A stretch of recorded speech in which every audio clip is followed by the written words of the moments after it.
this week at Developer Congress in San Francisco. We're going to learn a lot.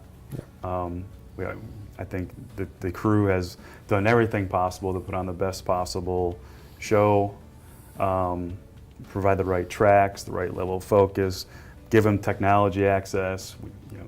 The ecosystem jumped in to help us put this together.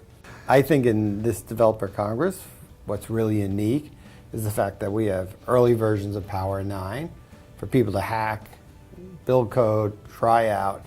And I know you had a big hand in getting that done.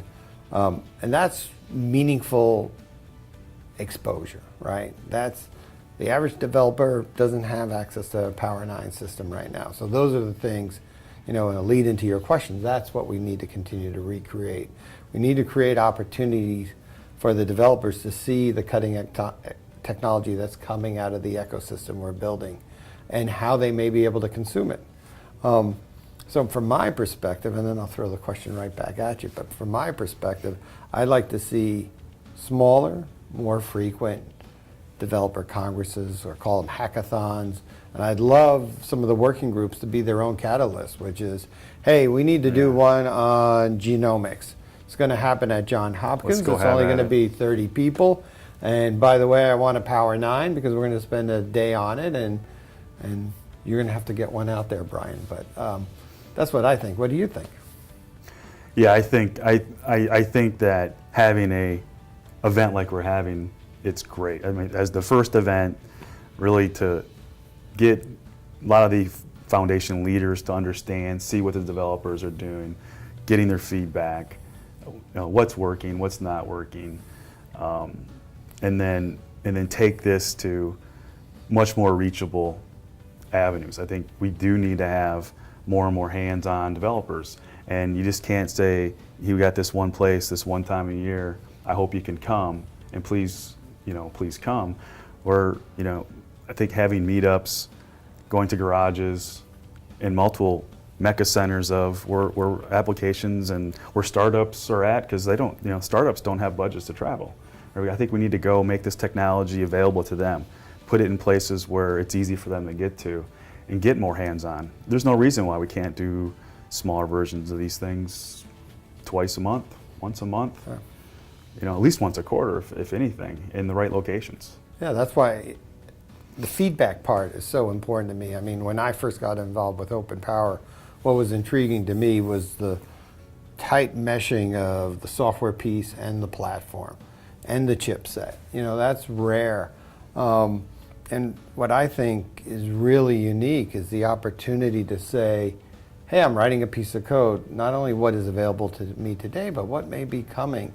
And to actually get in the room with some of the people that are building the platform, writing the firmware, as well as the application on top of it, as well as working on the operating system, and kind of brainstorm on what would be a better total stack and how would you solve the analytics problems or the genomic problem or the supply chain problem faster. Universities have to be important because data scientists are driving a lot of the next generation workloads. They're open source developers. They're not dependent on software they can get in the black box world today, because that does not solve the problems. They're actually finding problems, finding solution to problems. And then once they leave university, they're going to start their own companies, or they're going to go into other companies. I think getting them on the Power platform early and often to show how they can solve their problems in ways that they can't solve with any other architecture is important. We're already reaching out to universities, and I think they're an incredibly important part of the ecosystem. What I think is even more important is, as we think about smaller and regional developer congresses or conferences, I would expect and I would hope many of them would be on university campuses. They are little ecosystems of startups or soon-to-be startups or next-generation startups, and a lot of the creative thinking that's going on at the platform level, at the chipset level, at the firmware, at the OS, at the application level is happening at universities. I'd love for us to be, as I look out over the next 12 months, think of an event a quarter, and it wouldn't be surprising that one could be in Beijing, and one could be at Carnegie Mellon, and one could be at Cambridge, and another one could be in Berlin, and those may or may not be at university settings, but they'll all be tightly coupled to the local university community, as well as the startup community, as well as the established enterprise community. I mean, that's where we'll be breaking boundaries and getting people to swim outside their swim lanes. And whenever that happens, I'm confident we'll see a lot of creativity. And